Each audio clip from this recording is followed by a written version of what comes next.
যে বিশ্ববিদ্যালয়ে চান্স পাইছে আরে কোনো ব্যাপারই না, আর যে মনে করো চান্স পায় নাই ভাই এত কঠিন। শুনছো, you are the average of 5 people you spend most time with. Hi there guys, কেমন আছো সবাই? So good to see you guys. My God, the energy. রেজাল্টের পরে সবাই একটু ফুরফুরে মনে আসো, প্রেশার একটু কমছে। আমার প্ল্যান হইলো তোমাদেরকে আজকে ছোট 4-5টা অ্যাডভাইস দেয়া, যে 4-5টা অ্যাডভাইস আমি আমার ছোট ভাইকে দিছিলাম, আমার আপন ছোট ভাই, চিনো ওকে? সাদমান। ইয়েস, ফার্স্ট অ্যাডভাইস, তোমাদের সবার রেজাল্ট চলে আসছে না?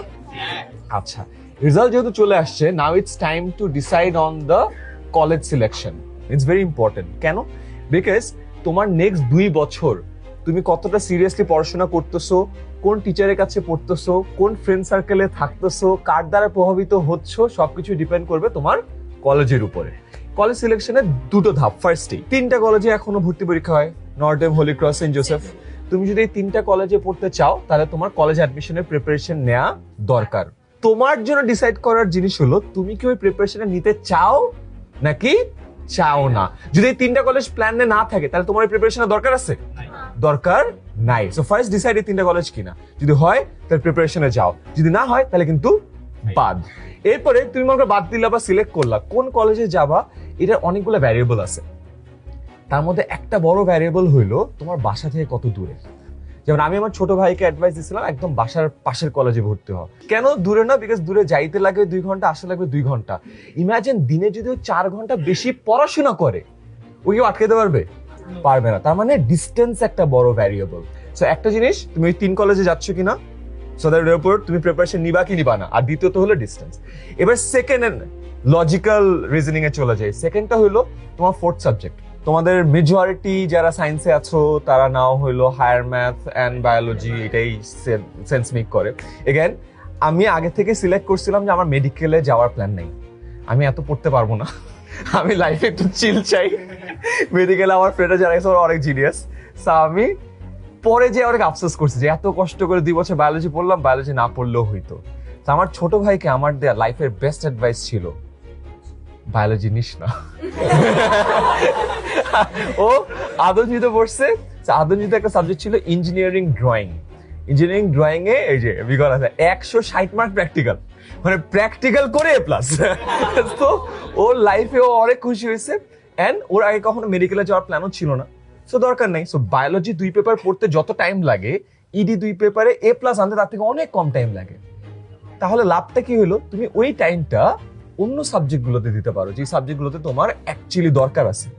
বুঝতে পারছো? সো সেকেন্ড জিনিস হলো তোমার 4th সাবজেক্ট কি হবে এটা সিলেক্ট করা। এগেন লজিক্যালি কিভাবে চিন্তা করবা বুঝতে পারছো না?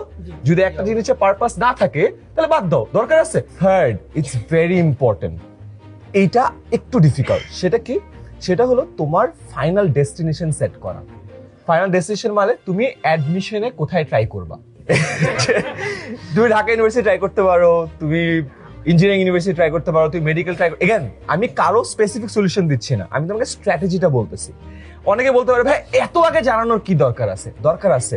তার কারণ হলো আমাদের একটা ভুল ধারণা আছে। ভুল ধারণা হলো অ্যাডমিশনের প্রস্তুতি শুরু হয় এইচএসসির পরে। এটা তো ফালতু কথা। অ্যাডমিশনের সিলেবাস কিসের সিলেবাস? HSC syllabus. তাহলে এসএসসি না, খালি এইচএসসি, মেইনলি এইচএসসি। হ্যাঁ, সো এইচএসসি সিলেবাসে যদি হয়, তাহলে তুমি এইচএসসি পড়ার যেদিন থেকে শুরু করতেছো ওই দিন থেকে তোমার এই অ্যালাইনমেন্টটা দরকার আছে না? অ্যাবসলিউটলি। তো তোমার বোঝা লাগবে যে তোমার জন্য সহজ নাকি কঠিন। কিভাবে বের করবা? তুমি বিগত বছরের 20 বছর প্রশ্ন নিবা, প্রশ্ন নিয়ে ওই কোয়েশ্চেন সেটটা রাখো। তুমি তো পুরোটা বুঝবা না, শুরুতে যখন প্রশ্ন উল্টাবা তুমি কিছুই তো পারো না, রাইট? শুরুতে কোনো কোয়েশ্চেনই আনসার পাবা না। বাট তোমার যখন চ্যাপ্টার গুলো শুরু করবা, ওইসব গাইডে দেখবা যে চ্যাপ্টার ওয়াইজ বিগত 5 বছরের প্রশ্ন থাকে। সো একটা চ্যাপ্টার শেষ করবা, বিগত 5 বছর কোয়েশ্চেন একটু দেখবা, তাহলে বুঝবা যে তুমি এইচএসসি তে যেই ডেপথে পড়তেছো ওই ডেপথে পড়লে অ্যাডমিশন ক্র্যাক হয় কি হয় না। বুঝতে পারছো? বিকজ আমরা অনেক সময় একাডেমিক ফোকাস হইতে হইতে সাজেশন দিতে দিতে আমরা শুধুমাত্র A+টাতে ফোকাস করি। বাট অ্যাডমিশনটা যদি না হয়, A+টার কোনো ভ্যালু আছে? নাই। 4th subject sequence. अगेन যেহেতু আমি সায়েন্সের স্টুডেন্ট, আমি সায়েন্সের এক্সাম্পল দিচ্ছি, বাট अगेन স্পেসিফিক সলিউশন দিচ্ছি না, তোমরা তোমাদের মতো করে ডিসাইড করো। ডিপার্টমেন্টাল সাবজেক্ট আছে, পিসিএমবি আছে, ফিজিক্স, কেমিস্ট্রি, ম্যাথ, বায়োলজি। আর নন ডিপার্টমেন্টাল কমন সাবজেক্ট আছে সবার। নন ডিপার্টমেন্টাল কমন সাবজেক্ট কি? Bangla, English, ICT. ইন্টারে অনেক স্টুডেন্ট বাংলা, ইংলিশ, আইসিটিটাকে এক ধাক্কায় পড়ে ফেলে, লেটস সে 3 মাসের মধ্যে শেষ করে। অনেকে আগে শেষ করে, অনেকে পরে যায় শেষ করে। কোনটা ভালো? No brainer, right? শুরুর আগে যদি তুমি শেষ করে ফেলতে পারো তাহলে ভালো, বিকজ এটা সিলেবাসটা আইসিটি তে একটা পেপার, 2টা পেপার না। সো সব থেকে ছোট সেগমেন্টটা। So subject sequence is very important. বুঝতে পারছো যে তুমি পিসিএমবি আগে অ্যাপ্রোচ করবা না বিএ আগে অ্যাপ্রোচ করবা, একদম আগে শেষ করবা নাকি একদম পরে শেষ করবা? It's also very important. Also যখন শেষ করতেছো, আবারও যখন শেষ করলা, শেষ করার পরে বিগত বছরের প্রশ্নগুলো দেখবা যে তুমি যে শেষ করছো, তুমি কি একাডেমিক লেভেলে শেষ করছো নাকি একাডেমিক প্লাস অ্যাডমিশন একবারে শেষ করছো? বিকজ আইডিয়ালি ইউ ওয়ান্ট একবারে শেষ করা, রাইট? নাকি একবারে শেষ করবা খালি এ প্লাস পাবা, তারপরে রেজাল্টের জন্য ওয়েট করবা, তারপরে 2 বছর পর সিলেক্ট করবা, হ্যাঁ আমি এখানে ভর্তি হব, কোচিং এ ফার্স্ট ক্লাস পরে মনে হবে না এখানে আমার দিয়ে হবে না, আমি ওখানে ভর্তি হব। এই বিপদে পড়ো না কিন্তু, বুঝতে পারছো? এন্ড দেন একাডেমিক অ্যাডমিশন দুইটা ধরে যদি শেষ করতে পারো তাহলে বেস্ট। বুঝতে পারছো? So these are my 4 suggestions for you. Number 1 কি ছিল? College selection. Number 2 4th subject selection. Number 3 তোমার ফাইনাল অ্যাডমিশনের রাউট সিলেকশন, যে তুমি কোথায় যেতে চাও। এন্ড নাম্বার 4 হলো সাবজেক্ট সিকোয়েন্স, যদি বিএ আগে শেষ করতে চাও, পিসিএমবি আগে শেষ করতে চাও, বা কোনটা কখন শেষ করতে চাও। তো এই 4টা অ্যাডভাইস মনে থাকবে। এবার 5th একটা অপ্রিয় সত্য দিয়ে শেষ করতে চাই। অপ্রিয় সত্য। অপ্রিয় সত্যটা হইলো 5 নাম্বার অ্যাডভাইস। 5 নাম্বার অ্যাডভাইসে একটা কোট বলবো। তুমি মনে শুনছো যে you are the average of 5 people you spend most time with. তুমি দিন শেষে তোমার ফ্রেন্ড সার্কেলের গড়ই হবা। তোমার 5 জন ফ্রেন্ড সার্কেল যদি বুয়েট অ্যাডমিশন নিয়ে কথা বলে, তুমি এখন থেকে বুয়েট অ্যাডমিশন নিয়ে কথা বলবা। তোমার 5 বন্ধু যদি এখন যে সিনেমা দেখার কথা বলে, তুমি সিনেমা দেখার কথাই চিন্তা করবা। তোমরা লাইফের একটা ট্রানজিশন মোমেন্টে আছো। ট্রানজিশন মানে বুঝছো, এক ফেজ থেকে একটা ফেজে যাচ্ছ। ট্রানজিশন মোমেন্টগুলো আমরা সচরাচর ভালোভাবে হ্যান্ডেল করতে পারি না, এটা আমাদের একটা ব্যর্থতা। তার কারণ হলো আমরা 10 বছর একভাবে use to, we are habituated in a way, suddenly you are shifting. তোমার যখন কলেজ চেঞ্জ হবে, তুমি যদি ডিফারেন্ট কলেজে যাও, তাহলে তোমার বন্ধু বান্ধব চেঞ্জ হবে, সারাউন্ডিংস চেঞ্জ হবে, ইকোসিস্টেম চেঞ্জ হবে, হ্যাবিট চেঞ্জ হবে। এই ট্রানজিশনটা অনেকে মেনটেন করতে পারে না, শুরুতে একটা ধাক্কা খেয়ে যায়। তো আগে থেকে প্রিপেয়ার থাকো, এটা ট্রানজিশন হয়। জীবনে একটা পরিবর্তন যখন আসে, পরিবর্তনটা ম্যানেজ করতে শিখতে হয়। Remember this. তুমি যখন লেটস সে নতুন কলেজে যাও, তোমার ফ্রেন্ডস কারা হয়? যাদের সাথে প্রথম 2-3 দিন ভালো খাতির হয়।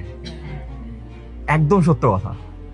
5, not necessarily they are the best 5 people to spend the next 2 years with. সেখানে আমি আর বেশি বাড়াবো না, তোমরা আমার থেকে অনেক স্মার্ট, তোমরা জেন জি, তোমরা বাকিটা বুঝে দাও। বাট ডু রিমেম্বার দ্যাট, এই অপ্রিয় সত্যটা, and manage your friend circle and your time accordingly. Because তোমার ফ্রেন্ড সার্কেল এবং তোমার টাইম স্পেন্ডিং যেরকম হবে, দিন শেষে তোমার নেক্সট 2 ইয়ার্স এর ফলাফলটাও তেমনই হবে। বুঝতে পারছো? গ্রেট। আমার 10 মিনিট শেষ। কোয়েশ্চেন নেওয়ার আগে আমি আমার প্রমিস রাখছি, আমি বেশিক্ষণ কথা বাড়াই নাই। 5টা অ্যাডভাইস আমি ফাইনাল টাইম রিপিট করতে চাই। নাম্বার 1 কি ছিল? College selection. নাম্বার 2 কি ছিল? 4th subject. Number 3 admission route. Number 4 subject sequence. And lastly, number 5, অপ্রিয় সত্য, friends at first sight, choose at first sight, probably not the right way to go.